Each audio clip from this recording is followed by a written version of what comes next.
सोचिए, आपने किसी को दशकों तक पाला, उसे बड़ा किया, ताकतवर बनाया, और फिर एक दिन वही आपके खिलाफ बंदूक उठा ले। कुछ ऐसी ही है ना ये हैरान कर देने वाली कहानी पाकिस्तान और उसके अपने ही बनाए हुए तालिबान की। तो साल था 2026, महीना फरवरी का। पाकिस्तान के रक्षा मंत्री सामने आते हैं और एक ऐसा ऐलान करते हैं जिससे सब चौंक जाते हैं। अब पाकिस्तान जब जंग की बात करता है तो आमतौर पर लोगों के दिमाग में क्या आता है? भारत, है ना? लेकिन नहीं, इस बार ये ऐलाने जंग था अफगानिस्तान में बैठी तालिबान सरकार के खिलाफ। और देखिए, हर जंग की तरह इसकी सबसे भारी कीमत कौन चुका रहा है? आम लोग। हर हफ्ते 100 से ज्यादा बेगुनाह लोग मारे जा रहे हैं। सोचिए, अस्पतालों पर हमले हो रहे हैं, बच्चे अपनी जान गंवा रहे हैं। ये इसकी हकीकत है। तो सवाल यही उठता है कि आखिर ये हुआ कैसे? मतलब जो तालिबान एक जमाने में पाकिस्तान का सबसे बड़ा, सबसे भरोसेमंद साथी हुआ करता था, वो आज उसका जानी दुश्मन कैसे बन गया? चलिए, इसी उलझी हुई गुत्थी को आज सुलझाते हैं। तो ये सब समझने के लिए ना हमें थोड़ा पीछे जाना होगा, 90 के दशक में। ये जानना जरूरी है कि आखिर पाकिस्तान ने तालिबान को बनाया ही क्यों? उसके पीछे क्या मकसद था? तो बात है 1990 के दशक की। अफगानिस्तान में ना गृह युद्ध छिड़ा हुआ था, सब कुछ तबाह हो रहा था। इसी बीच पाकिस्तान की खुफिया एजेंसी ISI ने एक मदरसे के टीचर मुल्ला उमर से हाथ मिलाया। डील बहुत सीधी सी थी। ISI ने कहा, हथियार, पैसा, ट्रेनिंग सब हम देंगे, बदले में तुम अफगानिस्तान पर कब्जा करो और एक ऐसी सरकार बनाओ जो हमारे इशारों पर चले। और उनका असली मकसद भारत के खिलाफ एक स्ट्रेटेजिक डेप्थ बनाना। और कमाल देखिए, सिर्फ 2 साल के अंदर 1996 तक तालिबान ने काबुल पर अपना झंडा फहरा दिया। फिर आया 2001, अमेरिका पर हमला हुआ और अमेरिकी फौज ने तालिबान को सत्ता से उखाड़ फेंका। यहीं से पाकिस्तान का असली डबल गेम शुरू हुआ। दुनिया को दिखाने के लिए वो अमेरिका का दोस्त बन गया, वॉर ऑन टेरर में पार्टनर। लेकिन पर्दे के पीछे वही पाकिस्तान तालिबान को पनाह दे रहा था, ट्रेनिंग दे रहा था, पैसा दे रहा था। और यही वजह है कि जब 2021 में अमेरिकी फौज वापस गई और तालिबान ने झट से काबुल पर दोबारा कब्जा कर लिया, तो पाकिस्तान में जश्न मनाया गया। तब के प्रधानमंत्री इमरान खान ने तो इसे गुलामी की जंजीरें टूटना कहकर अपनी एक बड़ी जीत बताया था। पाकिस्तान को लगा, चलो भाई, अपना काम हो गया, हमारी कठपुतलियां वापस काबुल की गद्दी पर बैठ गईं। लेकिन कहानी में एक ऐसा ट्विस्ट आने वाला था जिसकी उम्मीद शायद पाकिस्तानी जनरलों ने सपने में भी नहीं की होगी। एक बात तो साफ है, मजहबी कट्टरपंथ की आग से आप ज्यादा दिन तक नहीं खेल सकते। और यहीं पर कहानी में एंट्री होती है एक दूसरे तालिबान की। इसका नाम है TTP, यानी तहरीक-ए-तालिबान पाकिस्तान। अब देखिए, इन दोनों में फ़र्क समझना बहुत ज़रूरी है। जो अफ़गान तालिबान है उसका मकसद है अफ़गानिस्तान पर हुकूमत करना, बस।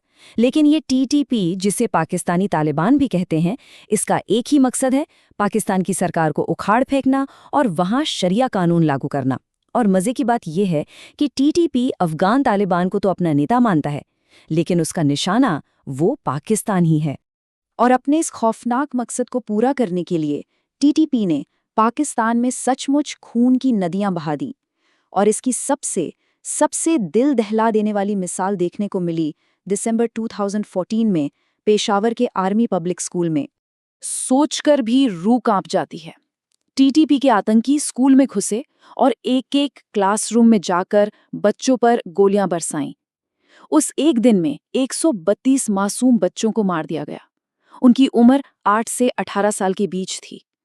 वो दिन पाकिस्तान के इतिहास का सबसे काला दिन बन गया और उसी दिन से TTP पाकिस्तान का नंबर 1 दुश्मन बन गया। फिर आया 2021 और अफगानिस्तान में तालिबान की वापसी हो गई।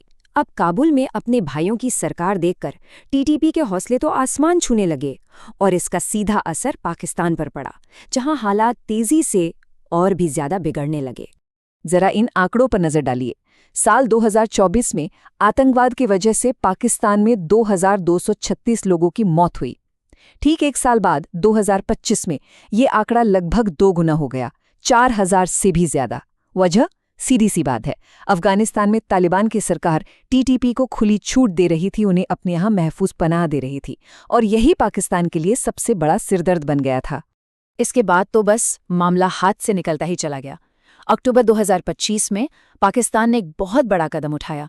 उसने पहली बार काबुल पर हवाई हमला कर दिया, सीधा TTP के चीफ को निशाना बनाकर। फिर फरवरी 2026 में टीटीपी ने पलटवार किया और पाकिस्तान की एक बॉर्डर पोस्ट पर हमला करके 11 जवानों को मार डाला।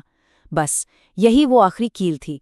27 फरवरी 2026 को पाकिस्तान ने आर पार की लड़ाई का ऐलान कर दिया, तालिबान के खिलाफ खुली जंग। तो चलिए अब वापस आज के हालात पर आते हैं।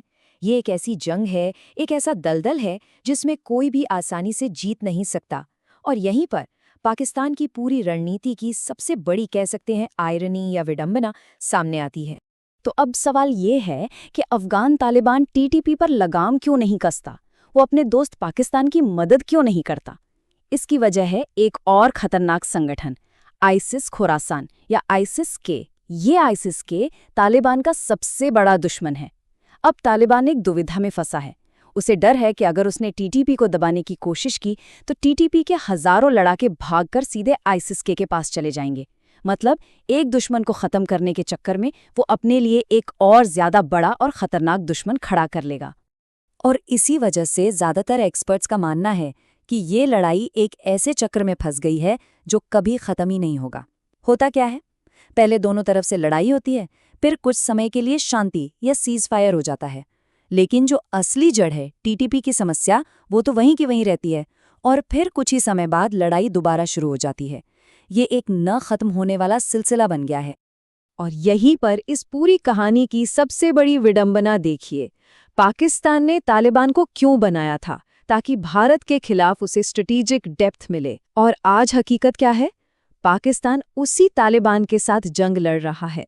पाकिस्तान चाहता था कि अफगानिस्तान भारत के खिलाफ एक बफर जोन बने, और आज क्या हो रहा है? वही तालिबान भारत के साथ सीधे व्यापार और इंफ्रास्ट्रक्चर के बड़े बड़े सौदे कर रहा है। मतलब पूरी की पूरी बाजी ही पलट गई। तो सीधी सी बात यह है कि पाकिस्तान आज उसी आग को बुझाने में लगा है जिसे उसने कभी खुद बड़े शौक से जलाया था। जिस चिंगारी को उसने पड़ोसी के घर में फेंकने के लिए तैयार किया था, आज वही चिंगारी एक शोला बनकर उसके अपने ही घर को जला रही है। तो आज सबसे बड़ा और सबसे डरावना सवाल यही है कि ये आग बुझने से पहले अभी और कितने बेगुनाहों को जलाएगी। एक ऐसा सवाल जिसका जवाब शायद आने वाला वक्त और भी जाने लेकर ही देगा।